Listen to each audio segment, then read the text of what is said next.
If you're a millennial and or Generation Z, you're welcome here too. You have heard of the series of a horror and paranormal film called The Poltergeist and its curse? Well, if you haven't heard, you're about to hear it now. Thank you and welcome back to my show, Investigate with Me, and I am your host, Mimi. If you like tuning in with me, please feel free to like and subscribe.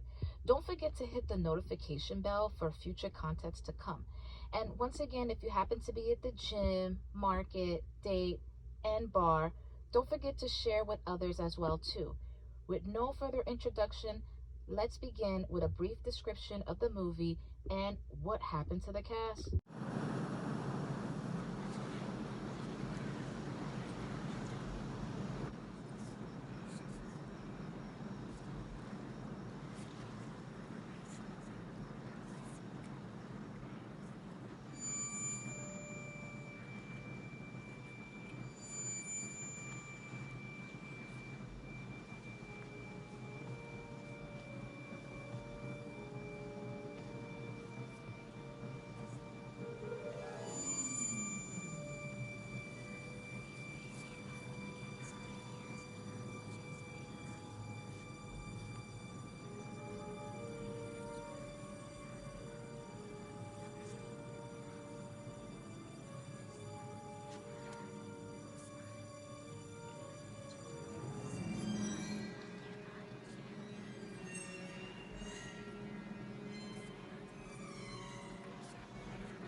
With a mix of characters of a daughter who communicates with spirits living inside a television, which turn into a pool of swimming, muddy skeletons, wolf beast demon that lives in a closet, and Steven Spielberg's creative mind, you get yourself a perfect recipe for a blockbuster hit.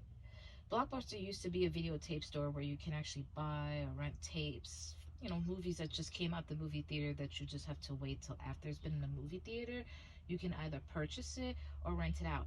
That's just to let you know back in the days how we used to do things. But anyway, back to the story. As the movie did very well for itself, creating series, however, 4 of the cast members died during and after the filming series of the movie. The fuel for this assumption to actually allege a curse had stemmed from deaths of multiple cast members. The total, as I said, 4. 2 of these deaths were unexpected, puzzling, and led to fans' speculation of the trilogy's eerie implications. Let's briefly talk about the characters. Carol Ann Freely was a main character played by Heather O'Rourke. Rourke was actually 6 years old when The Poltergeist was filmed and released, which I'm going to switch between Rourke and Heather, but let's just stick to her first name, Heather. Heather was actually caught by many of the audience attention with her blonde hair, doll-like appearance, and big eyes. Sadly, Heather was diagnosed with Crohn's disease in 1987. 1988, Heather fell ill again, and her symptoms actually was contributed to the flu. A day later, she collapsed and suffered from a cardiac arrest. Airlifted to the Children's Hospital in San Diego, California, Heather actually had died during an operation to correct a bowel obstruction layer, which was said to actually cause her to suffer from congenital intestinal abnormality. Prayers goes out to Heather. She actually survived, I believe, to the age of 12. The second castmate to die after the filming of The Poltergeist was Dominique Dunn, who played the original sister, Dana Freely.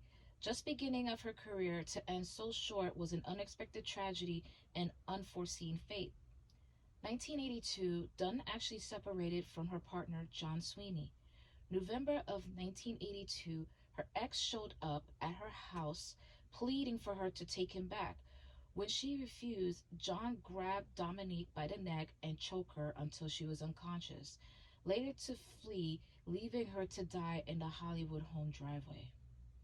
However, John was sentenced to 6.5 years in prison, but was released after 3 and 7 months later.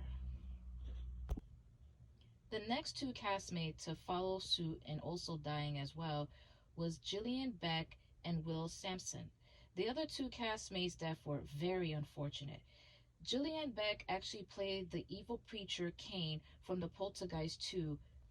In 1983, Beck was diagnosed with stomach cancer, and it took his life after he just finished the work for the second series.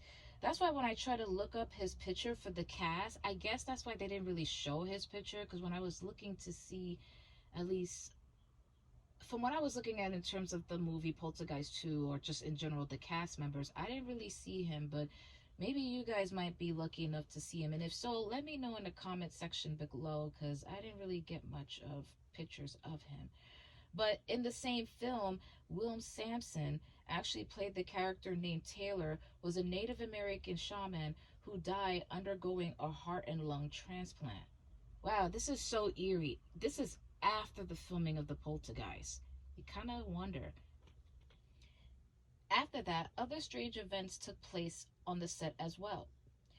JoBeth Williams, who actually played the mom Diane Freeling in the first two films, claimed Spielberg insisted on using actual human skeleton as props to save money. Williams' claims were not verified. They're just assumptions that a lot of people believe, is what she said. To keep my audience on the level of suspense, Sampson, real life medicine man who passed away, performed a, not my word, just what I heard from other sources. Sounds like crap to me, but who's judging, right? Right?